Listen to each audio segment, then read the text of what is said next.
Right. Let's talk about tariffs. I know it's a topic that sounds about as exciting as watching paint dry, but stick with me because this is important. Imagine you're building a magnificent wall. Not a real wall. That's a whole other can of worms we don't have time for tonight.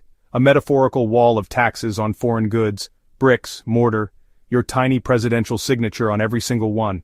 And then, just as you're admiring your handiwork, 9 people in robes ride up on a constitutional eagle and tell you the entire thing is built on an illegal foundation. That, in a nutshell, is what just happened. The Supreme Court, in a decision that sent shockwaves through Washington, has effectively kneecapped Donald Trump's entire trade strategy, leaving his ambitious and frankly chaotic tariff plans in absolute tatters. This isn't just a minor setback, it's a full-blown 5-alarm fire for the administration's economic agenda. For months, we've heard about a sweeping new wave of tariffs, promised to be bigger and bolder than anything from his first term. To truly appreciate the magnitude of the Supreme Court's decision, we first need to understand the sheer audacity of what was being proposed. Donald Trump's vision for a second term on trade wasn't just a continuation of his first, it was like the first term on a cocktail of Red Bull and patriotic fervor. The centerpiece of this grand strategy was the proposed universal baseline tariff, a flat 10% tax on virtually every single product imported into the United States, show flowchart highlighting 10% baseline and 60% China. Think about that for a second. Your French wine, your German car, your Swiss watch, your Japanese electronics, your Canadian maple syrup. Everything would suddenly cost at least 10% more right off the bat. It was a beautifully simple yet terrifyingly blunt instrument designed to make foreign goods more expensive and, in theory, encourage everyone to buy American. But that was just the appetizer.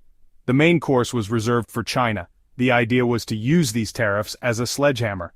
So, what did the 9 justices actually say that caused such a commotion? The ruling, in the case of U.S. Chamber of Commerce vs. United States, is a masterclass in judicial restraint and a firm reminder of the separation of powers. The majority opinion, written in surprisingly clear language for a legal document focused on the limits of presidential authority under Section 232. Essentially, the court declared that the term national security is not a magical incantation. A president can't use it to do whatever he wants in international trade. They argued the executive branch has some leeway, but it cannot redefine the concept so broadly that it swallows Congress's power to regulate commerce with foreign nations. The justices pointed out the administration's rationale for universal tariffs was far too expansive. The ruling sets a new, stricter standard for what qualifies as a genuine national security threat in trade. It's the difference between a scalpel and a chainsaw. The court has effectively taken the chainsaw out of the president's hands. Now, if you're thinking this decision came out of nowhere, you're not entirely wrong, but it's also not without historical context. The Supreme Court has a long and complicated history of ruling on the balance of power between the president and Congress. One of the most famous examples is the 1952 case, Youngstown Sheet and Tube Company v. Sawyer. During the Korean War, President Truman tried to seize control of the nation's steel mills. He argued it was an inherent power of the presidency during a national emergency. The Supreme Court disagreed, famously ruling that the president's power is at its lowest ebb when he acts without the express or implied consent of Congress. That Youngstown case set up a crucial framework for understanding presidential power that is still used today. Justice Robert Jackson's concurring opinion in Youngstown is legendary in legal circles. The first is when the president acts with Congress's approval. That's when his power is at its maximum. The second is a zone of twilight, where Congress hasn't spoken, and the president acts on his own authority. The third and most dangerous zone is when the president takes actions that are incompatible with the expressed or implied will of Congress. The court just placed Trump's tariff plan squarely in that third category. We've seen similar tugs of war in more recent history. Again, the theme was the same. Even in matters of national security, the president is not a king. As you can imagine, the moment this decision dropped, the political world exploded like a piñata full of hot takes and press releases. The reactions were swift and utterly predictable.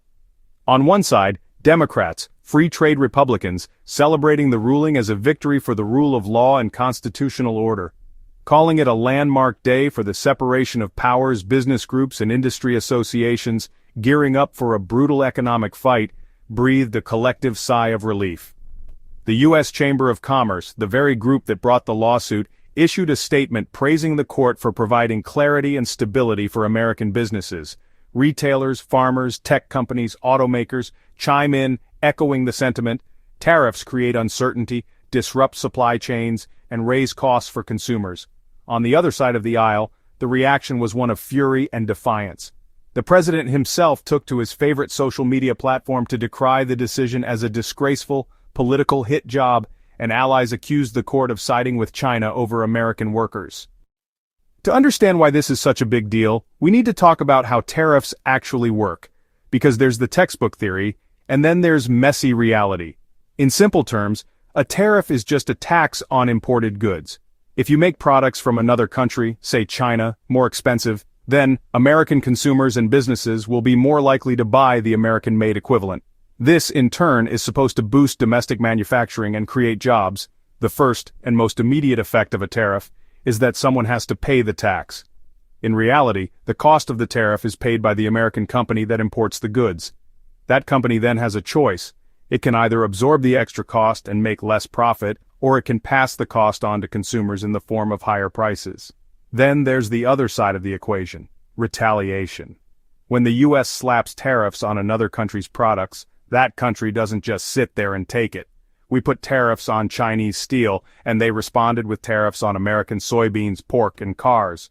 So while a tariff might protect one industry, it can seriously harm another, creating ripple effects across the economy. So, with his primary weapon taken off the table, what can the president do now? The Supreme Court's ruling doesn't mean the end of his trade ambitions, but it forces a major strategic pivot. The administration faces a handful of options. Option 1, go through Congress. Draft legislation to grant the president tariff authority. That's the front door approach, a political minefield. Option 2, find other laws. Lawyers are scouring the U.S. code for loopholes. For example, the International Emergency Economic Powers Act, IEPA, lets the president regulate commerce in response to an extraordinary foreign threat. Option 3, shift from unilateral tariffs to bilateral talks or multilateral deals. Sit down with individual countries or groups of nations to hammer out trade deals. That's the traditional route, but it's slow and requires compromise. Option 4, politicize the loss. Make the Supreme Court and Congress the enemy. Use the ruling as a rallying cry for the base. Send more allies to Congress so we can pass the laws we need. It's a long-term play, and it fits the president's confrontational style. Reshape the legislature to be more compliant with the executive agenda. Still, the ruling might force his hand and make diplomacy more attractive than a prolonged battle, or it could turn this legal defeat into a political weapon. So after all that, what's the main takeaway from this whole affair? It's that our system of checks and balances, as messy and frustrating as it can be, actually worked. The Supreme Court stepped in and did its job. It interpreted the law and drew a line in the sand to prevent one branch of government from accumulating too much power. This decision is a powerful reaffirmation that the president, regardless of who they are, is not a monarch. For the immediate future, this ruling brings a degree of stability to the global economy. Businesses, consumers, and international partners get some breathing room. The debate over trade has now officially moved from the White House to Capitol Hill, and the battles there will be fierce.